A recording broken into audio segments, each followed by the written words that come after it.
India और पाकिस्तान की film industry की किस्मत भी बड़ी निराली है। किसी ने इंडिया में जन्म लिया मगर पाकिस्तान में पॉपुलर हुआ, और कोई पाकिस्तान में पैदा हुआ लेकिन इंडिया की फिल्म इंडस्ट्री में वो सुपरस्टार बन गया। बॉलीवुड की कई टॉप स्टार और अपने दौर की हर दिल अजीज कहलाई जाने वाली एक्ट्रेसेस में से 4 नाम ऐसे हैं जो दिलों की रानियां बनकर फिल्मों पर हुकूमत करती रही हैं, मगर उनकी रगों में पाकिस्तान का खून था। उनका पाकिस्तान से गहरा कनेक्शन था। इनमें से किस अदाकारा का ताल्लुक पाकिस्तान के किस शहर से था, ये आज हम आपको बताते हैं। जी हाँ, सबसे पहले तो ये सुन लीजिए कि दिलीप कुमार की बेगम सायरा बानो का भी पाकिस्तान से गहरा कनेक्शन था। सायरा बानो के वालिद मियां एहसानुल हक का ताल्लुक लाहौर की अराइम फैमिली से था। सायरा बानो की वालदा परी चेहरा नसीम बानो शादी के बाद सायरा के साथ लाहौर आती थी। मियां एहसानुल हक तांगा सजाकर अपनी बेटी सायरा को लाहौर की सैर कराया करते थे और उसके नाज नखरे उठाया करते थे। जब पाकिस्तान बन गया तो मियां एहसान ने लाहौर में ही रहने का फैसला कर दिया। उन्होंने सायरा बानो और उनकी वालदा को लाहौर में ही मुस्तकिल रिहाइश करने का मंसूबा बनाया था।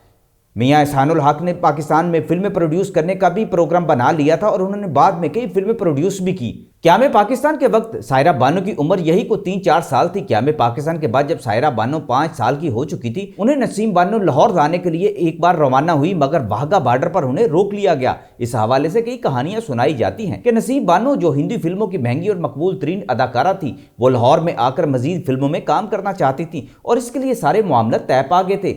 वो जब वाघा बॉर्डर पर पहुंची तो उनके पास सोने के जेवरात और कीमती जवाहरात भी थे, जो कस्टम वालों ने पकड़ लिए थे और कहा था पहले इंडियन हुकूमत से इसकी इजाजत लें कि आप ये सारी दौलत भी लाहौर ले जाना चाहती हैं। अगर आपको लाहौर जाना है तो फिर ये सारी दौलत आपको वाघा बॉर्डर पर ही छोड़ना पड़ेगी, अगर इजाजत ना ली तो। उस वक्त की मालियत के मुताबिक करोड़ों रुपए के कीमती जेवरात थे ये। उस वक्त सूरत हाल ये थी कि बॉर्डर के एक तरफ मियां एहसानुल हक खड़े थे और दूसरी जानब सायरा बानो और उनकी वालिदा। दरमियान में बॉर्डर और सिक्योरिटी फोर्सेस। मियां एहसानुल हक ने बड़ा जोर लगाया कि वो सारी दौलत छोड़कर आ जाएं और कहा कि दौलत तो फिर मिल जाएगी। नसीम बानो का कहना था कि इस दौलत की मदद से वो पाकिस्तान की फिल्मी दुनिया में अपना करियर बना सकेगी, लेकिन जब सारी कोशिशें नाकाम हो गई तो नसीम बानो अपनी दौलत और बेटी के साथ वापस बंबई चले गईं और पलट कर फिर वापस नहीं आईं। मियां एहसानुल हक ने भी कुछ अरसा बाद मुंह मोड़ लिया और पाकिस्तान में ही दूसरी शादी कर ली। अलबत्ता वो अपनी बेटी सायरा बानो को बहुत याद किया करते थे। अब सुनाते हैं आपको सुरैया बेगम की कहानी। मैडम नूरजहां की सहेली और उनके मुकाबले पर उन्हें गुलकारी और फिल्मों में अदाकारी से टक्कर देने वाली सुरैया का ताल्लुक भी लाहौर से था। में प्रीत है, पे गीत। सुरैया वही अदाकारा हैं जिनकी देव आनंद से शादी ना हो सकी और देव आनंद और सुरैया की मोहब्बतों के किस्से आज तक बॉलीवुड में सुनाए जाते हैं। सुरैया अपने दौर में नरगस, मधुबाला और मीना कुमारी से भी बड़ी एक्ट्रेस थी। वो गुलकारा भी थी और अदाकारा भी थी और उनका नाम का सिक्का चलता था। सुरैया अपने दौर की बेहतरीन और मकबूल तरीन अदाकारा होने की वजह से ग्लैमर में भी एक खास मुकाम रखती थी और उनका चर्चा हॉलीवुड तक होता था। उनके मामू एम जहूर बॉलीवुड की दुनिया के पहले खलनायक विलन थे। हिंदी फिल्मों में उनको विलन के तौर पर काफी मकबूलियत हासिल हो चुकी थी। सुरैया के वालिद अजीज जमालुद्दीन शेख और वालदा मुमताज शेख लाहौर में बड़े खुशहाल रहते थे, लेकिन जब सुरैया 1 साल की हुई तो उसे लेकर वो बंबई चले गए। अपनी बहन और बहनोई को दरअसल जहूर ने इस बात पर कायल किया था कि वो लाहौर की बजाय बंबई चले जाएं, क्योंकि इस खानदान को फिल्मों में काम करना था। जहूर उस जमाने में हिंदी फिल्मों के मकबूल विलन थे। जहूर ने ही पहली बार अपनी भांजी सुरैया को मुमताज महल जैसी मकबूल फिल्म में चाइल्ड स्टार के तौर पर मुतारफ करवाया था और फिर सुरैया के लिए मजीद फिल्में भी हासिल की। हत्ता कि सुरैया को गुलकारा और अदाकारा बनाने में भी उसके मामू जहूर का ही हाथ था। लेकिन जब इंडिया पाकिस्तान में तकसीम हुई तो जहूर अपनी वालदा बादशाह बेगम के साथ लाहौर वापस आ गए।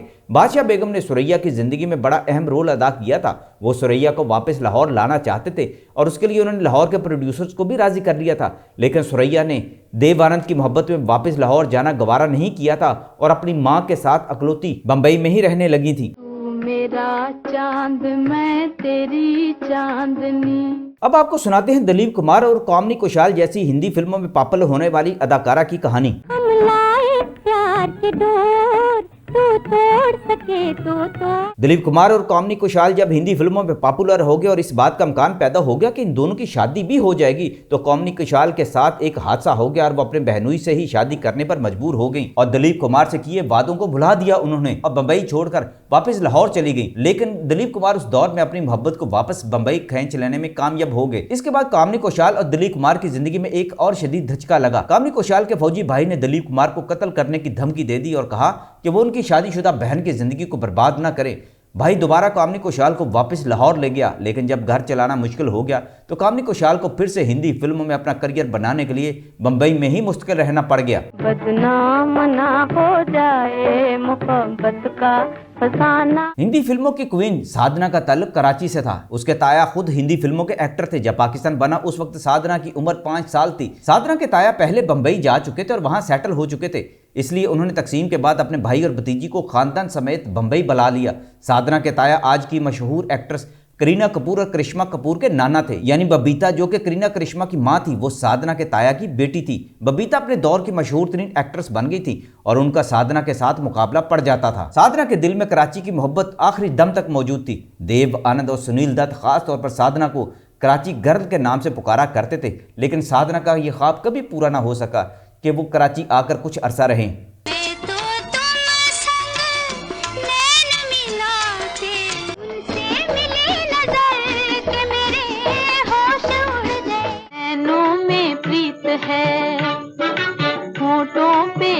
हम लाए प्यार के डोर, तू तोड़ सके तो